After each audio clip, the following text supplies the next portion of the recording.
अस्सलाम वालेकुम। आज का जो हमारा टॉपिक है वो है आइसोमेरिज्म। इसमें हम इसका बेसिक कंसेप्ट सब बताएंगे। इसको हम डिफ़ाइन करते हैं, the compounds having same molecular formula but different structure formula are known as isomers and phenomena is known as isomerism.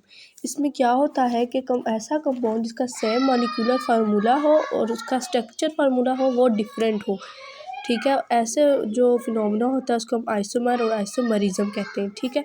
जैसे हम इसके एग्जांपल में ले सकते हैं पेंटेन। जैसे पेंटेन का जो मॉलिक्यूलर फार्मूला होता है वो C5H12 होता है। अब जैसे हम इसको अगर C5 मतलब 5 कार्बन है इसमें, जैसे 5 कार्बन का 1 2 3 4 5 और 12 हाइड्रोजन, ये 12 हाइड्रोजन है हमारे। ऐसे जो लीनियर जिसकी अरेंजमेंट होती है उसको हम लोग एन पेंटेन कहते हैं, ठीक है। अगर हम इसी तरह इसके देखो मॉलिक्यूलर फार्मूला सेम रहे C5H12, लेकिन अब इसका स्ट्रक्चर फार्मूले में डिफरेंट आना चाहिए, डिफरेंट होना चाहिए। तो स्ट्रक्चर फार्मूला अगर हम इस तरह अरेंज करें कि CH3 CH2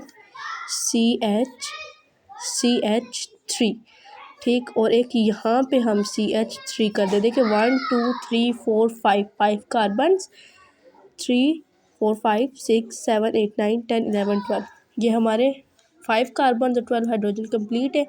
ऐसे अरेंजमेंट को या ऐसे स्ट्रक्चर फार्मूला को हम किससे लिखते हैं, ये क्या होता है, जिसकी ऐसी अरेंजमेंट होती है वो होता है आइसो,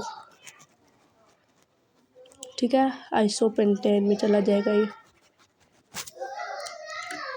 अगर हम एक और इसका देखें कि ये और किस तरह अरेंज हो सकता है, तो एक और इसकी ये सेटिंग हो सकती है कि हम लोग कार्बन को मिड में कर दें। 5 कार्बन होना मस्ट है, इसके आसपास भी कार्बन लगा लें। कार्बन 1 2 3 4 5 कार्बन पूरे, अब 12 हाइड्रोजन CH3 H3 देखें 3 6 9 12 पूरे कंप्लीट।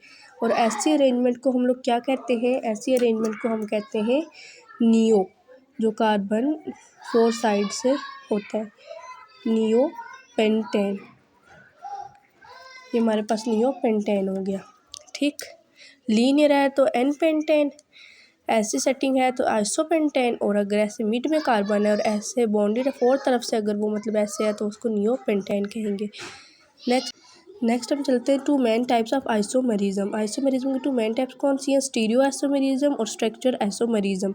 स्टीरियो आइसोमेरिज्म में क्या होता है, इसमें यह है कि one isomerism is caused by different arrangements of atoms or groups in space, the phenomena is called stereo isomerism. इसमें यह है कि डिफरेंट अरेंजमेंट्स ऑफ एटम्स होती है और इसमें जो मॉलिक्यूलर फार्मूला होता है और जो स्ट्रक्चर जो होता है वो सेम रहता है, ठीक है। वो सेम होता है लेकिन सिर्फ एटम की जो अरेंजमेंट होती है वो डिफरेंट होती है, ठीक। स्टीरियो आइसोमेरिज्म या स्टीरियो आइसोमर्स क्या होता है, वो भी same molecular and structure formula but different in arrangement of atoms, ठीक हो गया। इसके बाद देखो स्टीरियो आइसोमेरिज्म को हमने डिफ़ाइन कर लिया, तो अब फर्दर इसकी भी 2 टाइप्स हैं। एक ऑप्टिकल आइसोमेरिज्म है और दूसरी जो है वो ज्योमेट्रिकल है। ज्योमेट्रिकल को जो दूसरा नाम है इसको हम सिस ट्रांस आइसोमेरिज्म भी बोल सकते हैं, ठीक है, या ज्योमेट्रिकल या सिस ट्रांस आइसोमेरिज्म। अच्छा, जो हमारे पास नेक्स्ट है वो है कायरल सेंटर। इसको हम लोग कायरल कार्बन भी बोल सकते हैं और एसिमेट्रिक कार्बन भी बोल सकते हैं, ठीक। अच्छा, इसमें क्या होता है कि जो कार्बन एटम होता है वो बॉन्ड किया हुआ होता है डिफरेंट ग्रुप्स और एटम से, ठीक है। 4 डिफरेंट ग्रुप्स और एटम के साथ ये बॉन्ड किया हुआ होता है। जैसे देखो carbon atom which is bonded with 4 different groups और atoms is called chiral carbon, या is called chiral carbon, chiral center, asymmetric carbon, कुछ भी, ठीक है। एग्जांपल देख लो, जैसे ये एक कार्बन है, इसके साइड पे देखो 4 डिफरेंट ग्रुप्स अटैच है। CH3 है, देखो COOH है, OH है, डिफरेंट है, तो इसका मतलब क्या है, ये हमारे पास क्या है, कायरल सेंटर और कार्बन, जो भी आपको इजी लगे, ठीक। अच्छा, नेक्स्ट हम चलते हैं इसकी नेक्स्ट टाइप। अच्छा, नेक्स्ट है हमारा plan of symmetry. Plan of symmetry का मतलब ये है कि हम किसी भी ऑब्जेक्ट जो है हमारे पास, कोई भी ऑब्जेक्ट हो, अगर हम उसको डिवाइड करें, ठीक है, अगर हम उसको डिवाइड करें और उसके जो दोनों साइड्स हों वो इक्वली डिवाइड हों, ठीक है, इक्वली उनका हो, तो उसको हम क्या कहते हैं, वो प्लान ऑफ सिमेट्री होता है, अगर वो इक्वली डिवाइड होंगे तो, ठीक है। जैसे देख लो, plane which divides an object into a symmetrical help is called plane of symmetry.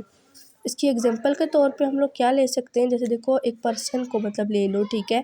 अगर हम उसको मिड में से कट करें तो एक ही जैसा देखो, एक जो है उसके पास आर्म है, एक लेग है, ऐसे मतलब ठीक।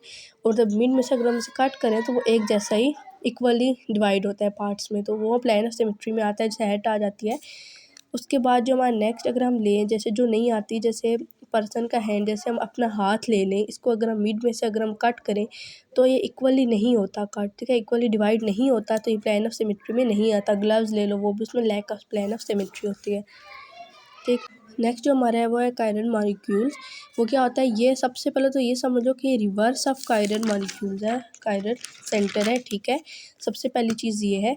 दूसरा ये है कि रिवर्स ऑफ कायरन ये हमारा हो गया, ये उसका रिवर्स है, और इसमें प्लेन ऑफ सिमेट्री होती है, और ऐसी होती है कि मतलब बिल्कुल इसकी मिरर इमेज होती है, ठीक है, मिरर इमेज होती है, प्लेन ऑफ सिमेट्री होते हैं, मतलब सही इक्वली डिवाइड होते हैं। और इसमें उसकी तरह कायरन सेंटर की तरह 4 डिफरेंट एटम्स और ग्रुप अटैच नहीं होते कार्बन के साथ, लेकिन इसमें 2 हाइड्रोजन होना मस्ट है, मतलब वो होते हैं, लेकिन उसकी तरह 4 डिफरेंट नहीं होते। जैसे एग्जांपल में देख लो, एक कार्बन है वो 2 हाइड्रोजन के साथ अटैच है, ठीक, और यहाँ पे देख लो CH3Br, 4 डिफरेंट आइटम्स में उसकी तरह होने ज़रूरी नहीं है। जैसे इसकी एक और एग्जांपल हम लोग देख सकते हैं, वो है जैसे ये देख लो, ग्लासेस है हमारे पास, ठीक। इन ग्लासेस का क्या है कि अगर हम इसको कट कर दें, अगर हम इसको यहाँ से अगर हम कट कर दें मिड में से, तो इसकी क्या इक्वली ये डिवाइड हो जाएगा इसका पार्ट, और ये प्लेन ऑफ सिमेट्री में ही आती है, ये एक दूसरे की मिरर इमेज में आती है, जो कि अकायरन मॉलिक्यूल में बताया गया है, ठीक। ये था हमारा आज का लेक्चर। अगर आपको वीडियो अच्छी लगे तो लाइक, सब्सक्राइब और शेयर कर दें। Thank you.